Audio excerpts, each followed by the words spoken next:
Okay, I'm gonna talk about the scariest, creepiest, best Halloween game I have ever played. Okay, and that's called 10 Candles. Okay, so this game, it says it's a role-playing game of tragic horror. Okay, so what this is it's a storytelling game. This book has a set of instructions in it on how it works. And you don't really need much to play. You just need this guy. You need a set of 10 candles. And yes, what we burnt in here are note cards, okay? You need 10 candles. You need note cards to write some traits on them. Your virtue, one vice, one secret, something like that. Okay, and you need dice. You need 10 dice to start with. And each player, besides the 10 dice, they also get what we call the hope dice. Right? This is to give you hope that you'll survive. Now, the game, the way it's structured, is that everybody dies at the end of the game. Absolutely 100%. There is no way you can survive it. And so you know you're going to die, but you still have that sliver of hope that maybe you can make it out alive. And it's about just creating the best story ever. So it takes at least a minimum of 3 players. One of them is a game master who tries to take control of the game, and everybody else are just players in the game. So you choose a different death day or doomsday scenario. It could be in a school, in a city, on a city street, space, ship, I don't even know, a couple other scenarios, a wood cabin in the woods. Okay, and then those are listed at the end of this book. Oh, you could pick your own, I suppose, make it up. And they come. Okay, it starts when they come. We don't know who they is. We just have to figure it out. And so each player kind of gets to, when you choose that secret, a player chooses a secret. I have seen you do this, and passes it on to the player next to them. And the last player that's to the left or right of the game master says, I have seen them, which is a powerful thing. Okay, you can't see their weakness, you see their power, and you give that to the game master. So everybody basically, knows the secret they have, and one other person in the game knows it. Okay, it's really interesting. It takes 4 to 5 hours to get through it. You play in a completely dark room with only 10 candles lit, and as the scene ends, you blow out a candle, and when you use a trait on your note card, you burn that and you put it in the center. It's a really creepy game. It's super fun. You have to come up with a story, and every time you say, you know what, I'm going to go do this and explore this, you roll the set of dice you have, or 10 dice, I suppose, right? Or 10 die. Anyway, you roll them to kind of see if you win, and if you get at least 1 6, or if you get more 6s than the game master, you take control and you say, yes, I found it, or whatever, you narrate it. But if you lose, that means you've not been able to accomplish that mission. So for every mission, you roll your dice. And when you fail a roll, the scene ends. The game master narrates how that scene ends, and they blow out a candle, or he blows out the candle. And we go around telling one truth. Okay, and then at any point in time, we can burn our virtue or vice or our moment of hope to re-roll the dice.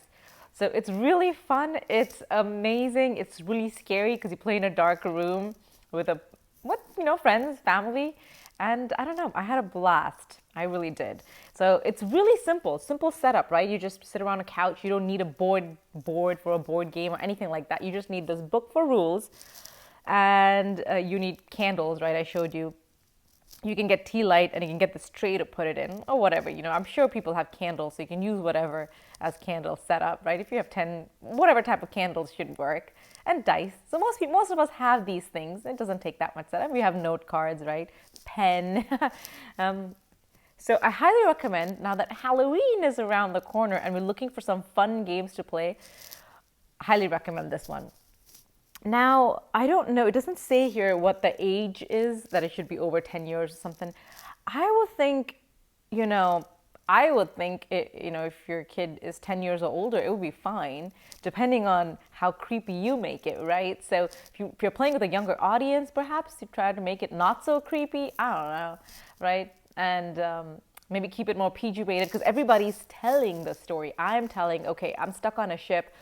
and my generator's out. So this is what I'm going to do. I'm going to find the generator. And we choose our characters. So I chose to be a lieutenant, and my sister, she chose to be a young detective, right? So, and we chose our characteristics and our traits that way based on that.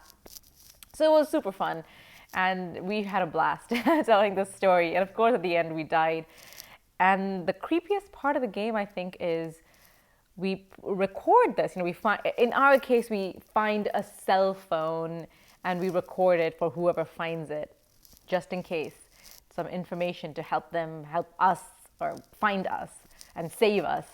So we record, every player kind of records and says, hey, this is where we're at, this is what we're trying to do. So if you find this, please know that this is what you got to do, and this is where we're at, so come, whatever, do this or help us.